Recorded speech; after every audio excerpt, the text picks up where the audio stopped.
I catch sight of myself reflected back at me, and I pause to admire the woman I've become. The woman I see holds her head high and looks confident. She is dressed impeccably in an outfit that expertly balances professionalism and style, a tailored pantsuit paired with simple but elegant jewelry. My eyes sparkle at what I see. Radiant caramel-colored skin glowing under perfect makeup, tinted shoulder-length afro hair styled to perfection framing sharp cheekbones, and full lips curved into a self-assured smile. I paused for just one moment to appreciate how far I have come on this journey toward success. The path may have been rocky at times, but it was all worth it now that everything seems to be falling into place. As I walked through the bustling streets of downtown Nashville, I felt a sense of pride surge through me. I was lost in my thoughts, trying to come up with the perfect pitch for my next big client, who I was meeting with in an hour, when I accidentally bumped into a tall, dark-haired man. I stumbled and almost fell, but he caught me before I hit the pavement. "I'm so sorry," I said, looking up at the handsome stranger. "It's all right," he said with a smile. "No harm done." I couldn't help but notice the strong jawline and piercing eyes of the man who had just saved me from a fall. He steadied me on my feet and pushed my curls away from my face. "You okay?" He touched me as though we were intimate lovers. I nodded, a bit breathless. With a short wave, he turned away, and as we continued on our separate ways, I couldn't help but sneak a glance in the direction of the stranger.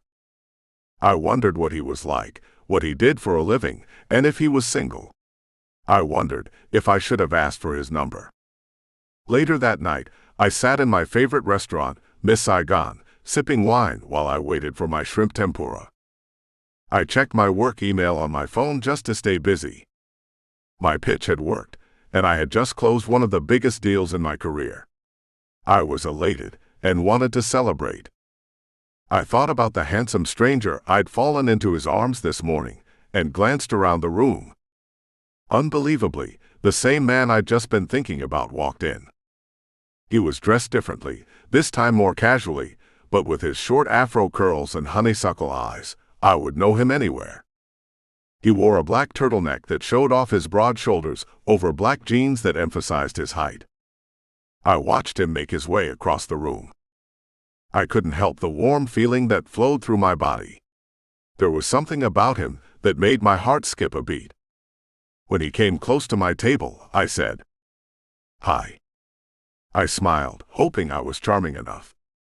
He glanced down, then smiled. "It's you." I nodded.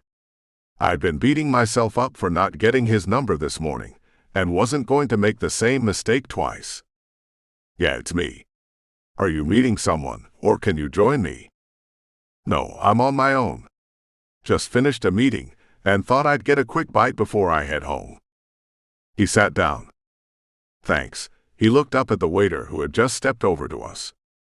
"Can I have whatever she's having?" I smiled.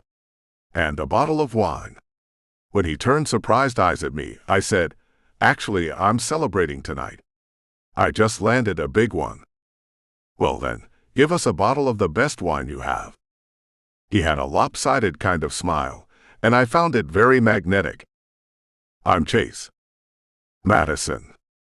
Cool name." The night rolled by like a breeze. It felt like I was with an old friend, and I told him about the deal and how excited the client had been for me to do the work for them. Imagine Chase. I knew I was animated, but I couldn't help it. I'd been dying to work with this particular client, and this client is in the room raving about how much they've heard about my work and have been looking forward to partnering with me. I roared out excitedly, and Chase laughed with me. We finished the whole bottle, laughing and flirting with each other. I told him about how I'd mistakenly ended up with 2 degrees, which I intended to be a funny story. Instead, he said, impressive, with a nod. He told me that he had just moved to Nashville to get a fresh start, and hardly had time for anything besides running his business and raising his son. The reason, he grimaced, why my wife left me. He took a sip from his glass. Mikey is in Florida visiting his mother this week. She has some event she insists her son must be a part of. As Chase talked, I grew fascinated by his confidence and intelligence, and asked him a lot of questions. Before we knew it, we had talked until almost midnight, and the maitre d' politely told us they were closing. Chase offered to drive me home.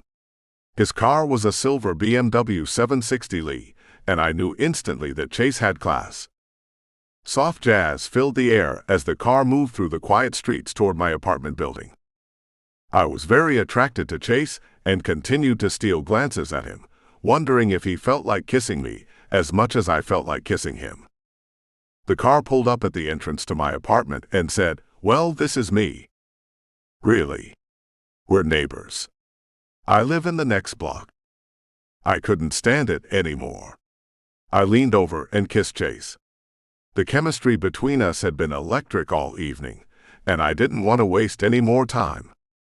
I invited him up, and we kissed in the elevator all the way up until the doors opened on my floor. I fumbled with the key, and finally Chase took it from me and opened the door. We quickly found ourselves tangled up in each other's arms, kissing passionately.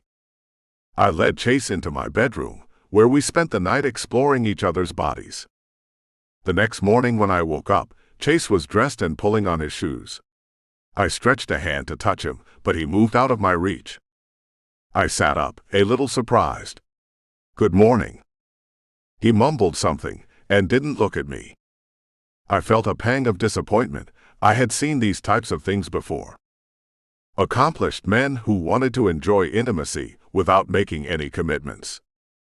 But I never imagined, after the time we spent together last night, that Chase would wake up in the morning and be one of those guys. He straightened up and turned to me. His voice was firm, his expression non-committal. "Look, Madison, you're a great girl. In fact, you're the total package. Looks, brains, outstanding career, great taste, and a sense of humor. I enjoyed every minute I spent with you, but I'm not in a good place for a relationship right now. Between work, my son, and getting over an ugly divorce, I just can't." I hadn't done business for 10 years without knowing how to handle disappointment. I hoped my voice was as cool as his expression. I turned away, fighting hard to hide my disappointment. "Shut the door behind you." Once I heard the door close, I walked to the bathroom to get ready for work. Strangely though, I began to feel better as I showered and had a small smile by the time I was putting some gloss on my lips. I had an amazing night with a man I found perfectly suited to my taste. In fact, last night was the best night of my life, and I felt a sense of satisfaction. I had given in to my attraction for Chase and had no regrets. I would bask in the feelings that had just been ignited, and not the fact that he had walked out on me afterward. As I prepared for work and made my way out of the apartment, I wondered if I would ever see him again.